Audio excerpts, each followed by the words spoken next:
All right, welcome to the show today. I have an incredibly special guest for you today. Her name is Sara Lillywhite. She is a life and health coach that specializes in weight loss.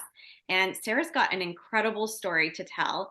And I'll turn the time over to her to introduce and tell us a little bit about her, but you are just in for such a treat today with the amazing story that she has to talk about her journey with weight loss and how she helps her clients. So tell us a little bit about you, Sarah. Thank you so much. I am a health and life coach. I am a mom of 6 kids, and I am an entrepreneur starting my own business, trying to help women who are just like me, who maybe need a coach to help them through the really hard times in life when um, they just need a cheerleader in their corner, right, to get their goals done. Amazing. Now, Sarah's a little modest, but I have to tell you, I'm in a mastermind with her, and she shared with us a couple of weeks ago that she achieved one of her goals, one of her big goals for this year. She lost 50 pounds in 50 weeks, y'all. I am so impressed by her. So, Sarah, can you tell us a little bit about your weight loss journey? Like what started it, how coaching played a role in it? Like, just let us know a little bit about your journey. Absolutely. Um, so I'm somebody who has struggled with my weight for as long as I can remember. And I finally hit a wall at one point and I cannot do another diet. I mentally cannot do this. And so I just threw away the whole dieting thing, threw away the whole mentality, and I worked really hard to get over um, that whole state of mind of needing to look a certain way. Um, I then started to kind of pack on weight because I was obviously not taking care of myself the way that, would have been really beneficial for me. And with that, my self esteem dropped. And then I got to the heaviest that I've ever been, which is 278. And then I decided to get pregnant with my sixth child. And that was scary for me. It was scary to have doctors tell me that I was a high risk because of my weight and that I needed to be really careful what I ate because my baby could, be affected by just how big I was. So I got through that pregnancy and I was actually going through life coaching school while I was in that pregnancy. So what saved me was changing my mindset around food and having healthier habits with food. It ended up actually being the most healthiest pregnancy I ever had. And I had my beautiful baby who was 8 pounds, 8.5 pounds is how much he weighed at the end of it. It's hard to keep track when you And have so many babies. right. After that, I kind of went through a very dark spot where I had postpartum depression, and I knew because I'd been through this really great change in my mindset that these were not my thoughts, but I couldn't change them, and they were just coming at me, like a train, and you're just sitting there, and you're like, I know this is not me, but you can't stop it. So I reached out to doctors and I tried a few medications and I finally got on something that felt really good to me. It was my third doctor that I said, listen, I've been doing all these medications and they're not working. That he's like, let's go a different route. And then I found something that worked, which was awesome. So then I was enjoying being myself again and getting out of that and feeling like I was really me. And my doctor was my doctor who delivered my baby, my gynecologist. She found a cyst on my ovary that was actually rather large and it wasn't going to go on its way, going to go away on its own. She told me, listen, you have to get this removed, but you need to lose 50 pounds in order to do it. And that was really hard to hear. I had worked so hard to get out of that mentality of I need to lose weight, and now I'm having a doctor tell me I need to lose weight. But I had really had a change in my pregnancy with my relationship with food. So I was taking it as a really big challenge, and I thought, I'm going to do this. I'm going to do it, and it's going to be amazing. So I started on that journey, and I did 50 pounds in 50 weeks, which sounds crazy to me because I've always quit. I've always quit after like a month. I've always hit a wall that it's been so, so hard. With that cyst, I ended up getting it removed about halfway through that 50 weeks. Um, it twisted on itself and it became an emergency situation. And so then it suddenly wasn't like, you need to lose this weight. It was like, we need to lose this. And that doctor referred me to a specialist who was amazing. And she's like, we're going to get this out. She got it out and she said, nobody could have removed this except for me. So I'm so grateful that I listened to my doctors, I listened to myself and my own wisdom, and that I was able to get that removed um, the way it had happened. It was amazing. Um, and walked away from them like I'm only halfway through my journey and I still really want to do it. Like I wanted to do it because it was fun and it was easy and I was loving Wait a every second. part of it. Sorry, we got to go back for a second. Fun and easy. How was it fun and easy? Like, how did you create that during that journey? Because I really exercise my mind. They talk about exercise being such a crucial part of it, weight loss, but mind exercise is just it's what drives everything else. If you can get your mind in the right setting of like of being your motivating factor, oh man, everything else is just it's so easy.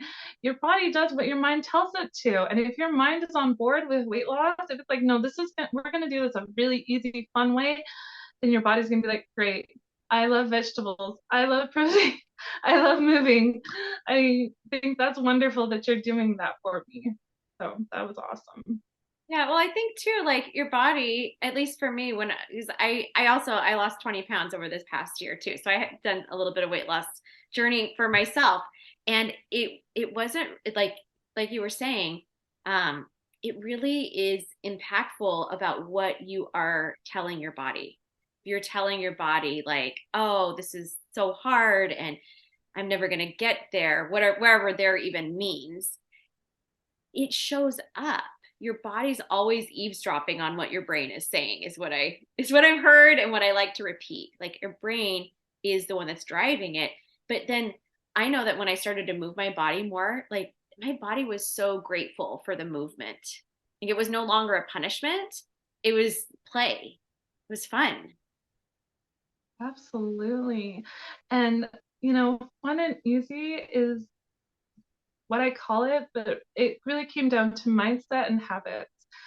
Just tiny little things that were so automatic that nobody really notices outside of yourself. I mean, when I lost weight, nobody talked to me about it. Nobody mentioned it. Nobody even noticed it until I would say week 48.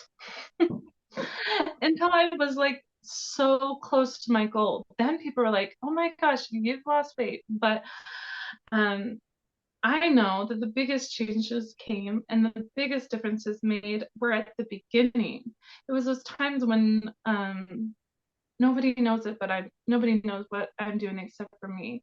And I had to be my own cheerleader and be like, Sarah, you are awesome today. Did you see how you had a salad with your lunch and how you woke up with a really yummy breakfast and look at your body. It's feeling great right now. Look at you go. That made a huge difference. Well, and what week did you start your challenge then? Because it sounds like you did it right. You didn't wait till January, right? Yeah, when did you No, start? I started on December 2nd. I started mine like right before Thanksgiving. Because I was like, for me, I'm like, if it seems like the holidays in our minds are kind of the hardest part. So for me, I was like, if I can start during the holidays, everything else is easy. Right. Oh, that's so funny that you started around the same time too. Yeah, it's crazy to think back to that because we're in the holiday season again. And I'm like, there was a lot of sugar in my house. There was a lot of candy. And it's not like I pushed those things away and said, I'm just cutting that out completely. I'm not having that. But I planned it in my head. I said, I can have that whenever I want to, but I'm gonna stick to my plan because it's fun to check that off my list and say I did that today. And then I never felt deprived. I don't look back at that and think, oh man, that was such a hard Christmas time because I was so restrictive and there was so many things I had no to. I'm like, I don't think it was really any different. I don't remember, it being that hard. It's crazy. Probably part of the difference too is that I don't know if it's like this for you too, but for me, it's like, oh, the only difference is that I didn't feel like crap because I wasn't overeating. Eating Absolutely. past full and eating for reasons that other people made this and I'm going to make them feel bad if I don't eat that. All of those kind of things that people get into, especially around the holidays. It's like, I've got to eat everything. Like Aunt Sue made this. You have to eat that. Like, no, nobody even knows what you eat. Usually, when you're at like a party, when you're with other people, you're the only one that knows how your body feels. Like, especially like the satiated feelings. You're the only one that feels that inside your body.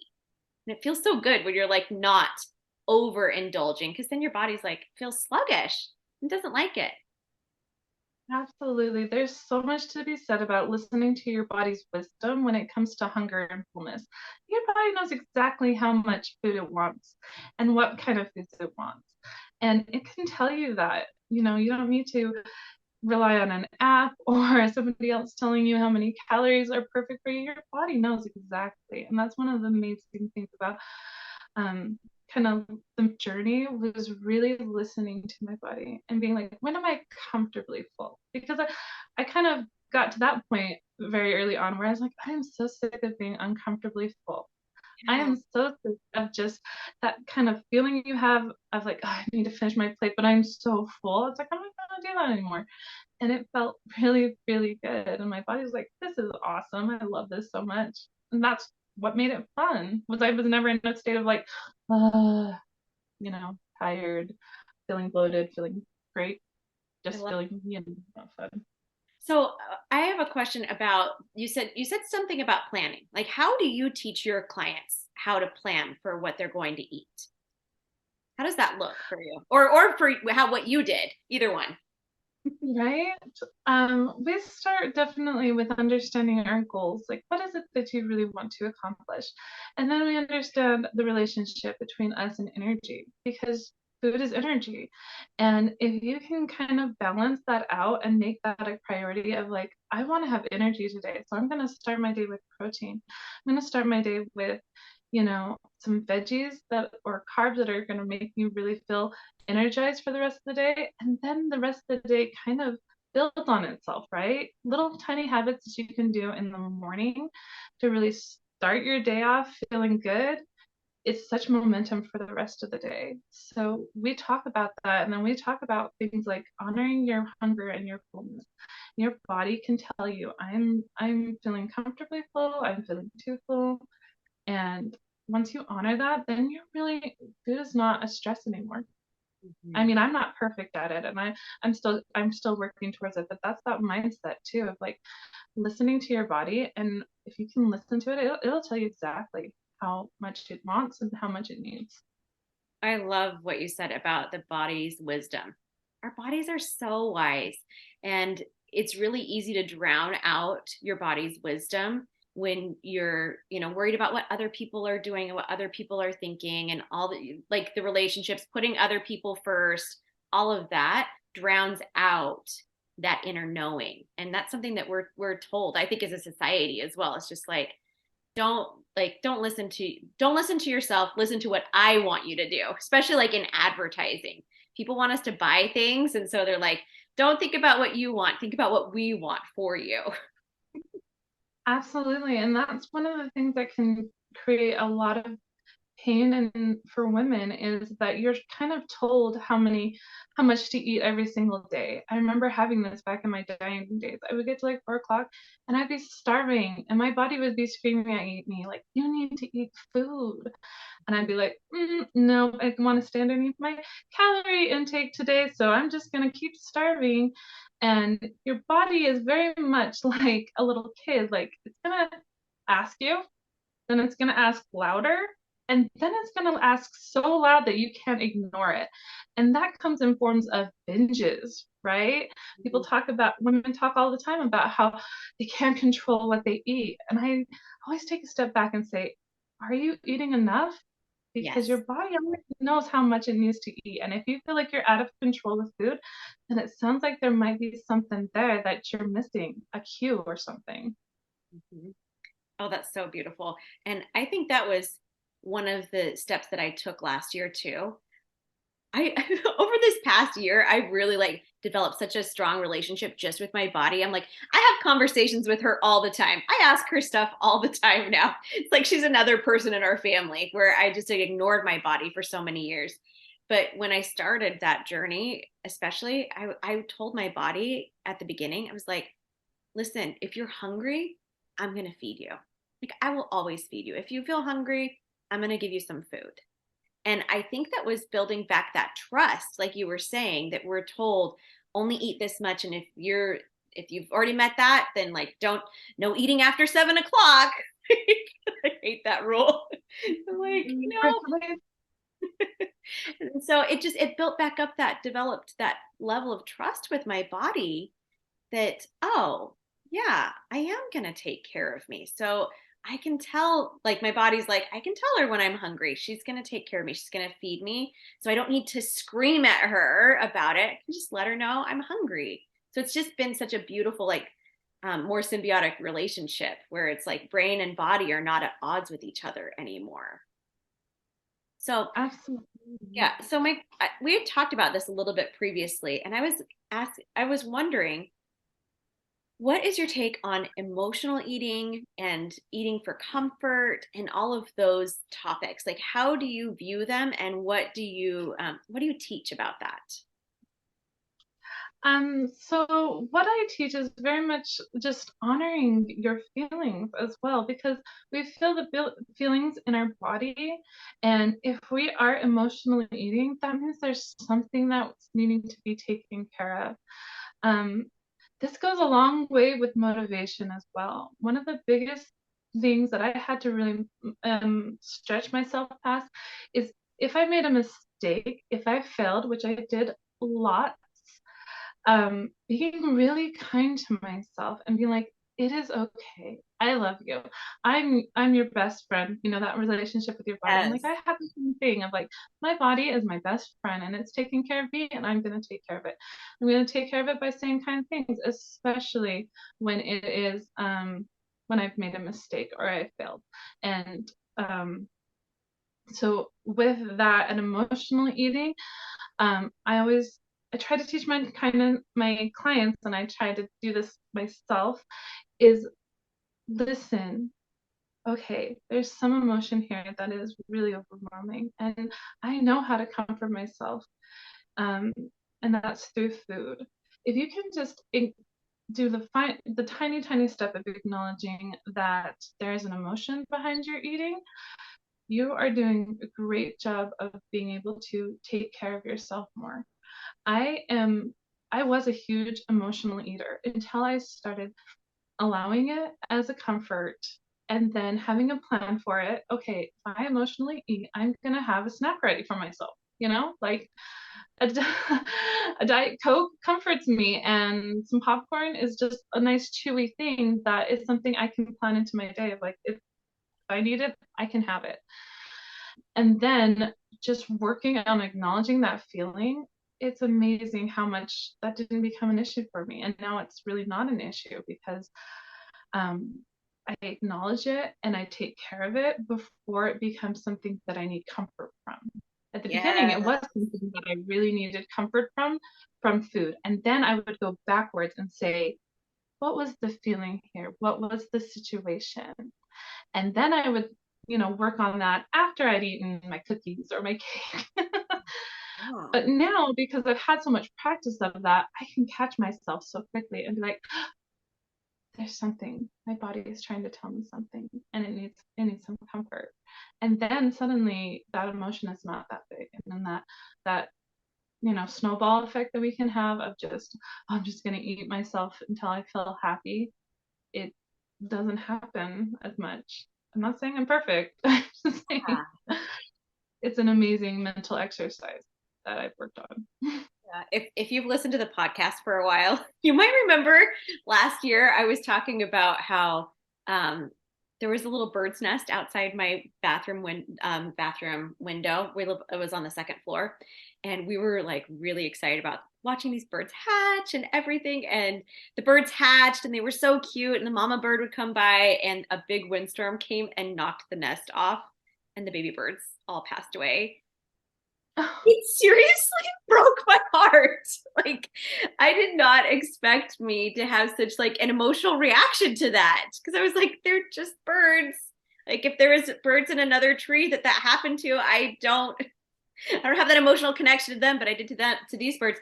And so I was talking about in the podcast earlier last year, or I guess it was earlier this year, like during the springtime this year. I found myself like craving like a bowl of goldfish, which was so weird for me. I'm like, there's nothing wrong with goldfish. It's not something that I typically plan in or typically eat. And I was just like, I gotta go get me a bowl of goldfish. And I like just little things would happen and I would just get set off and so triggered. And I, um, I talk about like your nervous system getting dysregulated. And so I would notice my nervous system is very dysregulated right now. I'm like in fight, flight, freeze, like all this stuff is happening. I don't know. So I'd grab my bowl of goldfish and go on the couch and curl up in a blanket and like, do some Netflix or something. But the reason why I was doing those things was because I noticed and I recognized that I was in an activated nervous system state. And I knew that, like, conceptually, my brain could not recognize that I was safe. And so I needed to bring comfort through my body. And so those actions that I was taking were bringing comfort. And I was actually telling myself that while I was like going to the couch. I'm like, you're safe. Like, this is a safe place. Your body is safe right now. Everything is fine. And I'm going to prove it to you. We're going to just like slowly do the things that bring comfort. And once my nervous system was, well, once I was more aligned and in that more parasympathetic state, that's when I was able to go back and coach and be like, what the heck was that about? And I'm like, oh, I'm like really sad about these birds. Like, I had no idea like it was having that impact. And of course, like there's other deeper levels of why I was sad about the birds. But it's the same thing that you were talking about, that when you're in the moment and you're wanting to eat those things, like it's it's not it's amoral. It's not good or bad that you're eating it, but your intention that you bring to it can be one of bringing comfort to your body, bringing safety to your body. So then you can bring your prefrontal cortex back online. Because when your system is so dysregulated, there's no talking yourself out of it. You really have to move your body through it. And so I think, Absolutely. yeah, I think a lot of people get this misguided idea that like you should never emotionally eat. And I just think anytime we speak in extremes of what you should never do, it usually amps up the behavior and makes it worse. Absolutely. We all have a rebellious streak in us, right? And then the second you say you can't do something, how tempting is it? Like, I really want to do it just to get back at myself. And it's so interesting with emotional eating is some rules that I kind of have set up for myself with emotional eating is like I can emotionally eat, but if I'm going to emotionally eat, I'm going to enjoy it. Yes. So not only am I going to treat myself to that cake that well I know will feel better, I'm going to savor it. I'm going to make an experience, which a lot of times we can I get into this habit of eating in front of the TV or looking at my phone, Right. but I put that down. I made it like an experience. Like I'm gonna eat at the table Yep. because I really deserve it. I'm going to indulge in something that makes me feel good, and I'm going to be really, really present in this moment.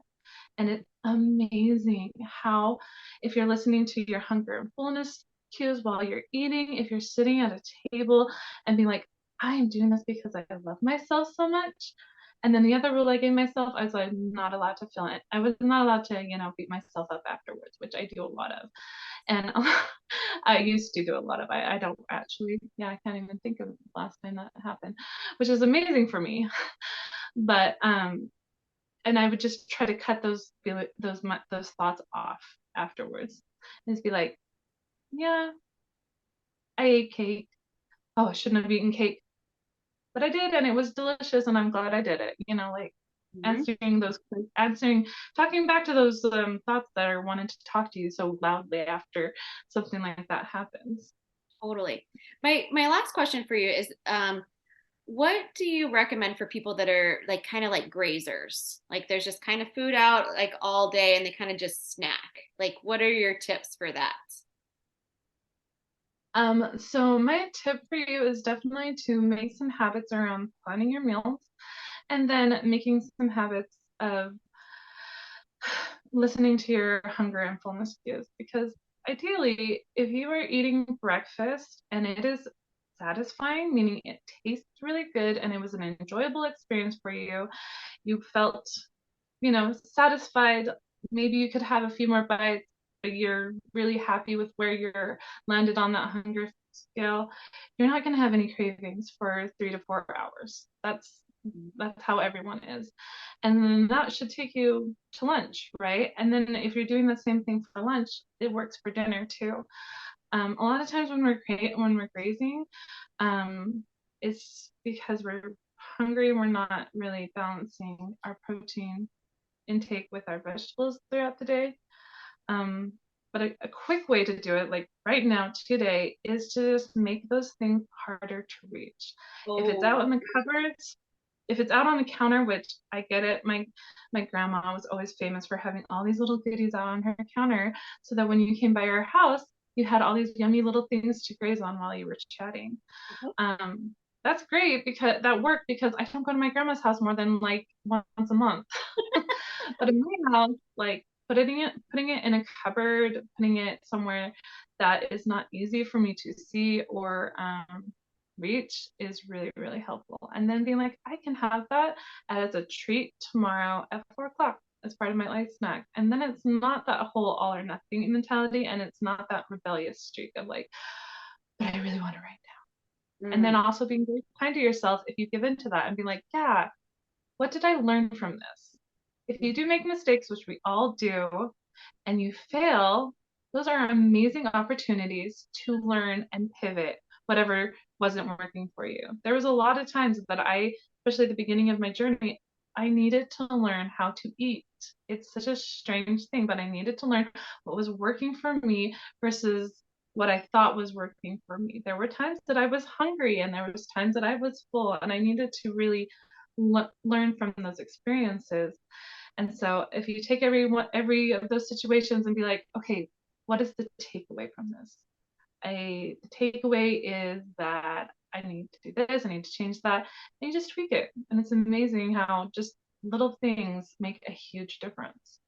oh, I love that so much. Well, thank you so much for being a part of the show today. It was incredible.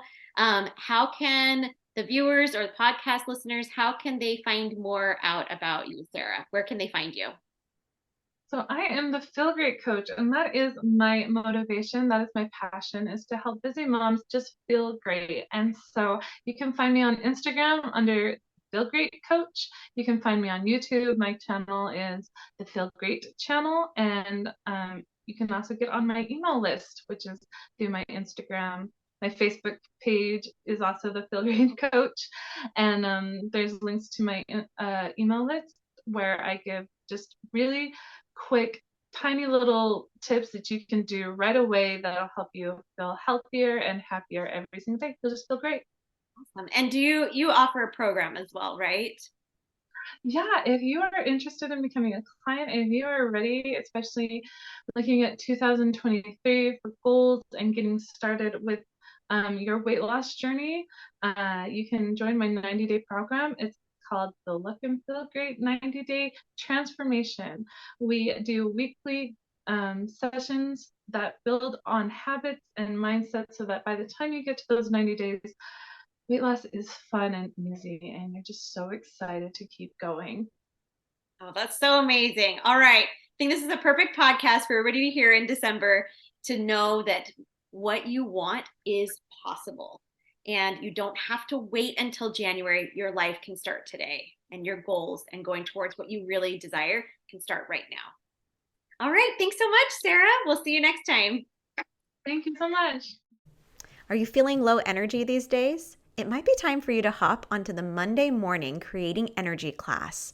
It's at 11:30 a.m. Eastern Time, 8:30 a.m. Pacific Time on Zoom. Click in the show notes and you can get your very own personalized link to the Zoom class and meet us there for a definite shift in your energy and what you're bringing to this next upcoming week. See you at class. Thank you so much for listening to the podcast. If you're looking for a life coach to work with, what are you waiting for? Let's get coaching together today. I hope you have a wonderful week as you take your power back on creating beauty wherever you go.